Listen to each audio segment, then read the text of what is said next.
Kalau target pasar dari proyek ini, yang pertama adalah pengendara kendaraan bermotor, yang kedua adalah perusahaan yang memiliki kendaraan operasional seperti kendaraan bisnis, di mana perusahaan dapat memantau kendaraan tersebut agar tidak disalahgunakan oleh karyawannya. Lalu MPP ini memiliki kelebihan yang MTP ini menjadi solusi pemantauan dan keamanan tambahan sehingga dapat mengoptimalkan pemantauan dan penggunaan kendaraan mereka.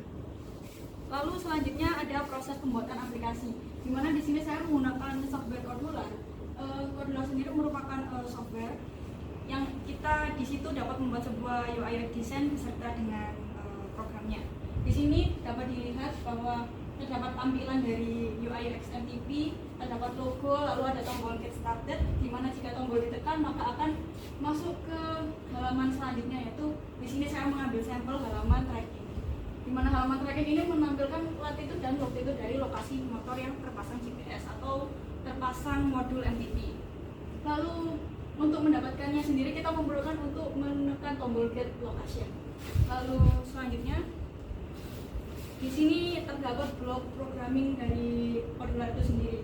Di software Cordular ini sedikit berbeda dengan aplikasi pembuatan software lainnya, di mana di Cordular ini kita menggunakan sistem block diagram, di mana di block diagram ini sebenarnya memiliki fungsi yang sama seperti penggunaan bahasa C atau bahasa pemrograman lainnya, tapi di sini lebih mudah saja seperti itu.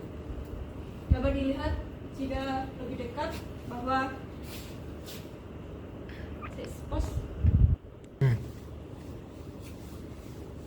di blok yang saya zoom ini terdapat tulisan button 1. Apabila button 1 diklik maka akan beralih ke halaman screen 1, di mana screen 1 sendiri terdapat program block diagram seperti berikut yang menunjukkan lokasi dari GPS yang kita pasang di motor. Cara pemrogramannya dapat dilihat di block diagram tersebut. Lalu selanjutnya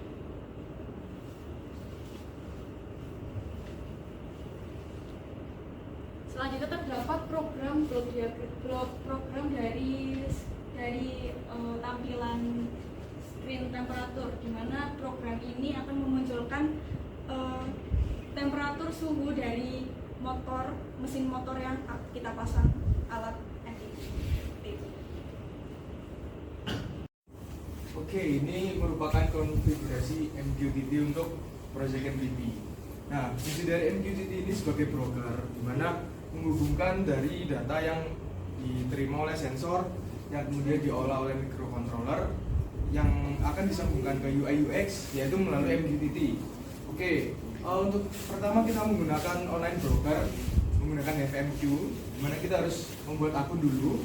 Kita buat akun, kita akan membuat judul project kita dan setting IP-nya. Oke, kemudian di sini adalah template dari MQTT box. MQTT box ini untuk menginput judul projectnya, lalu menginput jenis broker yang digunakan. Nah, ketika sudah muncul connected ini berarti antara broker HiveMQ dengan MQTT box ini sudah menyambung. Nah, karena sudah menyambung ini maka data yang diolah oleh sensor yang kemudian dikirimkan oleh ESP32 menuju UI UX dapat dikirimkan melalui MQTT ini untuk menggunakan broker online HiveMQ.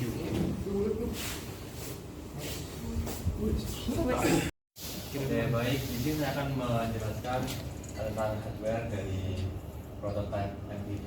Di sini ada beberapa hardware, ada step down, ada relay, ada sensor suhu DS16B20, ada sensor GPS.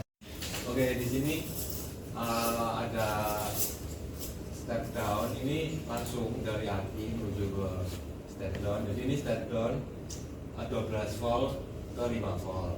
Nah, output dari step down akan diarahkan ke ESP sebagai sumber tegangan ESP.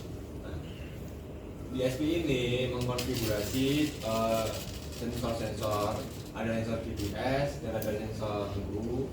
Nah, di sini relay sebagai inputan dari kunci kontak dan tombol starter. Jadi ketika ingin menyalakan motor tidak perlu menggunakan kunci kontak dan tombol starter, bisa langsung menggunakan aplikasi gitu.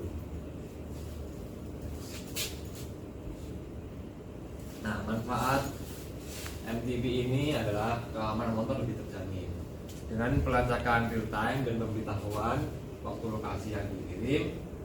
Kita dapat memantau posisi motor kapan saja dan mengurangi resiko pencurian. Dan ada fitur penguncian jarak jauh juga melalui aplikasi.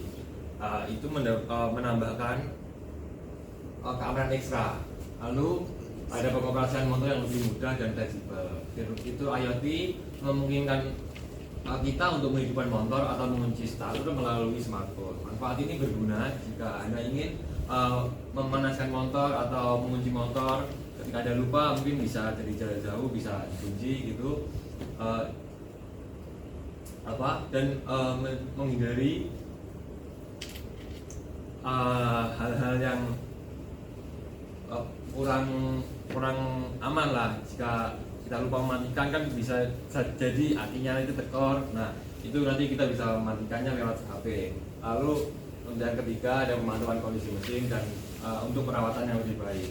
Nah, informasi suhu dan kelembapan mesin ini akan ditampilkan di aplikasi. Gunanya untuk memantau kondisi mesin. Jadi kita bisa tahu apabila mesin itu panas atau mesin itu overheating. Jadi kan kita bisa berhenti sejenak untuk mendinginkan mesin, atau mungkin jika kita berpergian kok motor sering panas mesinnya, itu berarti indikasi bahwa mesin itu kekurangan oli atau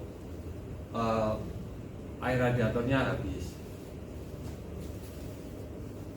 Nah, kesimpulan dari proyek ini menawarkan solusi yang inovatif untuk pengendara motor dengan fokus pemantauan kondisi motor dan keamanan.